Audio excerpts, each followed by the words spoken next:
السلام عليكم ورحمة الله وبركاته. beeraleyda Soomaaliyeed waa idin salaamay. meeshan bahasha ku arkaysiin waxa la dhahaa Jumbo Clean, yani waa nadiifiye.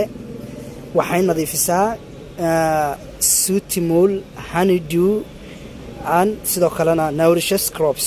Sutimul waxa laga wadaa yani waxyaalaha madoobaadka ah, for example kale marka tusaale ahaan markay geedka ka gasho bahasha malabsada ka gasho waxay ku reebtaa wax oo muxuu ah wax madoobaad ah caleenta ku reebtaa caleenta dhan madoobaad bay noqonaysaa. sidoo kale caleenta waxaad ku alaysaa kale wax saliid ah oo honeydew wala wax saliid ah oo qoranjada ama qorashada soo raacdo. qoranjada markay soo raacdo waxyaalahaas ay cunaysaa badana qoranjadana ku dhaliso qoranjada bahashaas waxa ku dhalisaa ka wada bahashidii malabsada.